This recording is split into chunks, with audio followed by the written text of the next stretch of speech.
Infarto agudo do miocárdio. Ataque cardíaco. O que é isso? Eu vou contar tudinho para você, mas logo depois da vinheta.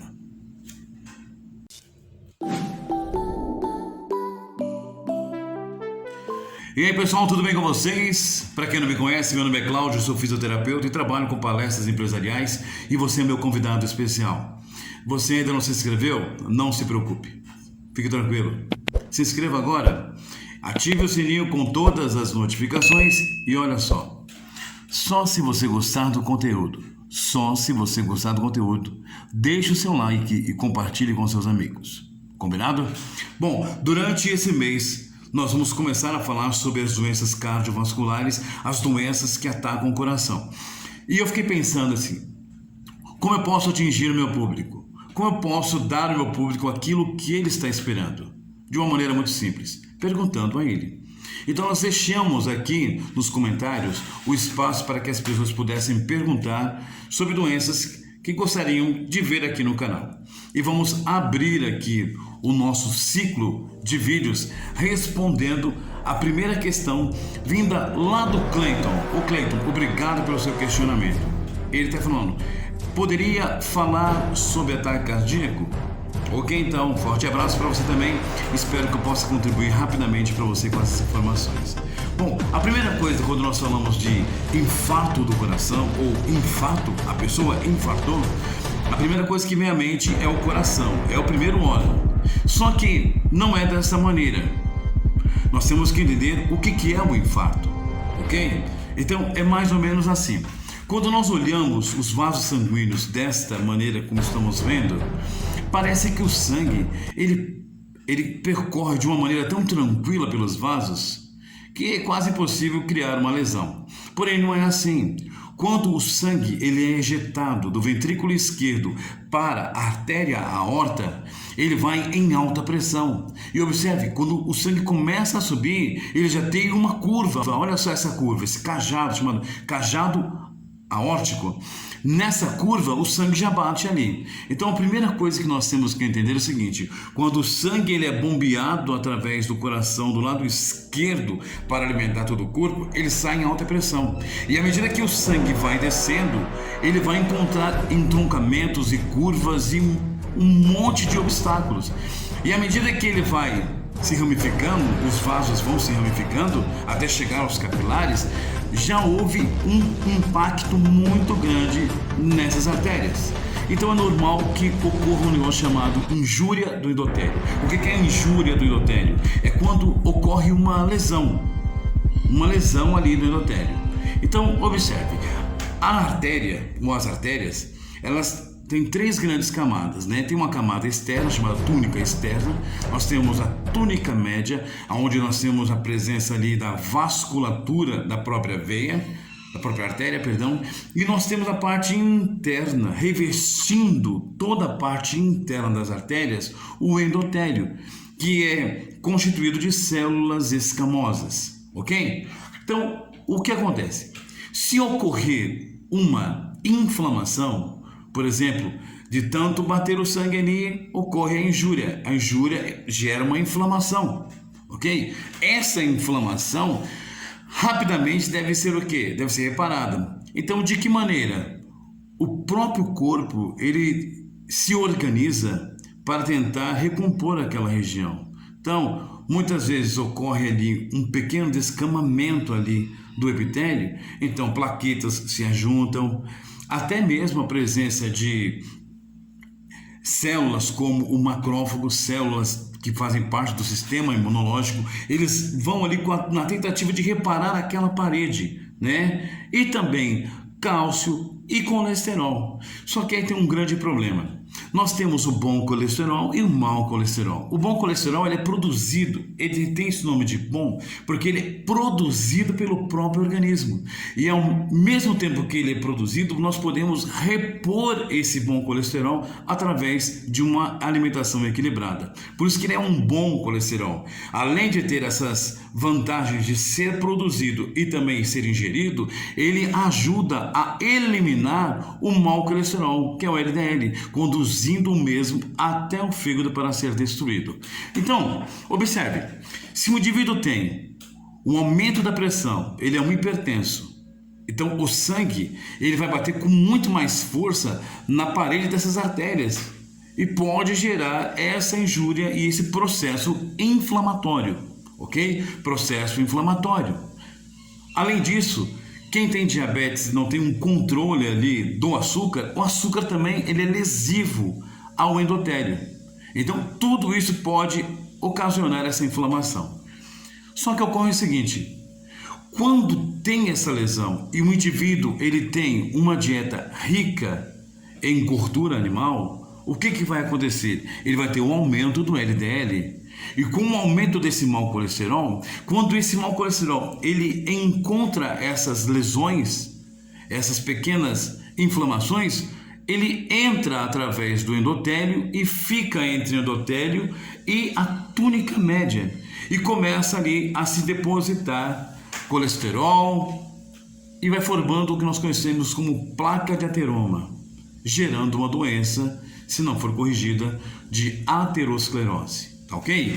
A aterosclerose, ela vai diminuir a luz do vaso e se chegar à oclusão, vai acontecer um infarto. Então, entenda o seguinte: quando nós falamos de infarto, nós estamos falando do quê? Estamos falando da falta de suprimento sanguíneo que deveria chegar até aquele local, até aquela célula, até aquele tecido, até aquele órgão e não chegou. Então o indivíduo pode infartar o coração, ele pode infartar o cérebro, a perna, os olhos, até mesmo a ponta do dedo. Depende muito da onde está essa oclusão, esse processo inflamatório. Agora, pode piorar? Pode piorar, porque esse endotélio ele pode se romper, tá? Você tem a lesão, mas essas placas elas começam a alterar toda a histologia daquele endotélio. Então ele pode romper. E quando ele rompe, ocorre aquele sangramento. O que vai acontecer? O sangue, ele vai, os elementos que são responsáveis em estancar o sangue vão rapidamente para lá para estancar. O incrível é que aonde há o corte, ocorre uma vasoconstrição para diminuir ali o sangramento naquele local. E essa vasoconstrição favorece ali o surgimento rapidamente das plaquetas e outros elementos. Só que isso pode gerar um grande trombo. Para que você possa entender o que é um trombo, é como se fosse quando você machuca, não forma uma casquinha, não é mesmo? O que é essa casquinha? É justamente a coagulação naquela região para estancar o sangramento. Então você tem plaquetas, você tem cálcio, você tem a presença de células únicas, tudo para poder estancar. Só que quando isso ocorre dentro do vaso, recebe o nome de trombo. Então o que pode acontecer? Como o trombo está dentro de uma artéria e a artéria tem uma pressão muito alta, esse trombo ele pode se deslocar. E à medida que ele vai navegando pelo sistema vascular, ele vai encontrar entroncamentos, estreitamento dos vasos. Dependendo aonde ocorra a obstrução, ocorre ali o infarto. Então o infarto pode ocorrer em todos os lugares. Mas, Cleiton, preste atenção. Como que nós podemos identificar que o indivíduo está passando ali sinais de um ataque cardíaco? Então existem sinais que são específicos. Primeiro, e bem clássico, é chamado de precordialgia. O que é precordialgia? É dor na região torácica, a angina, mais conhecida como angina pictures. Essa angina no peito, essa dor intensa no peito, ela pode se estender até 20 minutos direto. É uma dor intensa e maciça, ok? Então essa dor, precordialgia, é o sintoma mais clássico de que o indivíduo está passando por um infarto, ok? Uma outra coisa é quando ocorre uma dormência e uma dor na região aqui de mandíbula do lado esquerdo, braço esquerdo também. Só que juntamente com isso, o indivíduo pode apresentar dores nas costas e também até vômitos, náuseas e vômitos.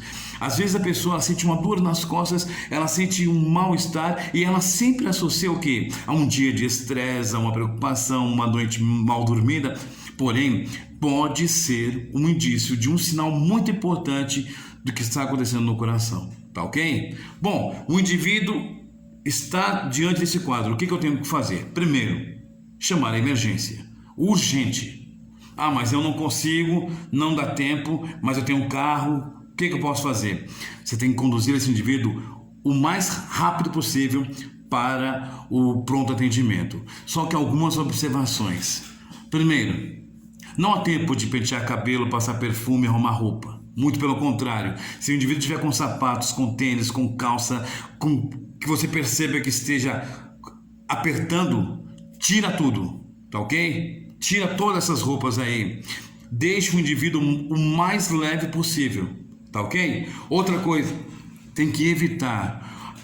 O indivíduo tem que evitar movimentos bruscos. Então, se você vai deslocar esse indivíduo para o carro, se tiver alguém para te amparar e juntamente levá-lo até o carro, beleza, chegou até o carro, senta bem devagarzinho. Não tem essa pessoa, tem que levantar bem devagarzinho, porque o indivíduo, ele está passando por um sofrimento, o coração está em sofrimento, por isso está dando dor. Ele está percebendo que haverá uma morte tecidual, que algo tem que ser feito e de maneira urgente. Então, leve esse indivíduo de maneira bem tranquila para o carro. Evita movimentos bruscos e mais calmo possível. Beleza? Chegou no hospital, procedimento lá pode até salvar a vida, dependendo do que você fez para evitar o que está acontecendo ali. Tá ok? Esse quadro é muito importante e é importante que você desenvolva esse olhar aí, tá joia? Bom, como nós podemos evitar um ataque cardíaco? Então, como nós falamos, o principal é a alimentação, porque além disso nós temos os problemas hereditários, tá ok? As malformações, de repente o indivíduo tem uma malformação e nem sabe. Eu conheci um rapaz em São Paulo que ele teve uma parada cardíaca. Morreu. Quando foi feito o diagnóstico, chegou à conclusão que ele tinha uma doença mais conhecida como doença de Chagas. Ele tinha um mega coração. Ele não sabia. Ele não sabia, porque essa doença ela se manifesta logo 40 anos depois que é infectado, tá ok? Agora, o que nós podemos fazer? O que podemos fazer é controlar a alimentação. Uma alimentação que não seja rica em gordura de origem animal, beleza? Frituras. Nós temos que evitar o tabagismo. Nós temos que evitar o estresse. Pessoas estressadas têm uma tendência muito grande aí de desenvolver sintomas e até mesmo ter um problema cardíaco, seja uma parada, seja um ataque. Quando eu falo parada é quando eu tenho um cessar da parte elétrica do coração. Quando eu falo ataque cardíaco, eu tenho um coração batendo em sofrimento por falta de oxigênio. Beleza? É mais ou menos isso, Cleiton. Prestar bem atenção em observar esses sinais. O que eu posso fazer mais? Atividade física. Então, primeira coisa que você deve fazer, se você ainda não procurou o cardiologista, procure o seu cardiologista, tá? Ele vai fazer exames laboratoriais, se necessário, ele vai fazer um eletrocardiograma para ver como está a parte elétrica do seu coração, para que ele possa fazer uma ampliação ali do exame. Ele pode pedir um ecocardiograma, que é um exame que vai ver como que está a integridade das suas válvulas, beleza? E se for possível, ele vai, ou preciso, ele vai até pedir um exame de 24 horas para ver como que está o seu coração. Mas eu quero chamar muita atenção de vocês para os sinais que foram ditos aqui e a maneira que nós temos que agir diante dessa situação. Eu vou deixar aqui embaixo para vocês o link de um site da Sociedade Brasileira de Cardiologia, tá? Por quê? Porque a Sociedade Brasileira de Cardiologia desenvolveu uma ferramenta chamada cardiômetro. E ali você pode ver quantas pessoas morrem por dia, por mês e por hora. Mas por que isso? Porque a maioria dessas doenças são doenças e essas mortes são mortes evitáveis, tá? Uma outra coisa que eu quero chamar a atenção de vocês. Característica de doenças cardíacas, ela pode ser silenciosa, que nem a hipertensão, ela é silenciosa. As doenças cardíacas, ela tem infelizmente, essa manifestação silenciosa. Tá? Claro que o indivíduo pode ter um desmaio, pode ter uma dor, pode ter uma vertigem, mas isso vai acontecer quando de repente há um comprometimento maior. Porque, observe, você reconhece esse som? E esse aqui? É nosso, pessoal. Logicamente, só que você não consegue identificar quando uma placa ela encosta numa artéria. Imagina você dormindo, aí de repente você acorda, opa, pessoal, uma placa encostou na minha artéria. Não, encostou, eu tô sentindo, mais uma, mais outra. Doenças cardíacas são doenças silenciosas. Beleza? Cleiton, espero que eu tenha contribuído de alguma maneira com o seu questionamento, que eu possa ter blindado aí as suas dúvidas. E se você gostou também desse assunto, desse conteúdo, compartilhe com seus amigos, ok? Pessoal, muito obrigado pela atenção de vocês. Vou reforçar. Gostou? Compartilhe com seus amigos. Até o próximo encontro. Muito obrigado. Tchau, tchau.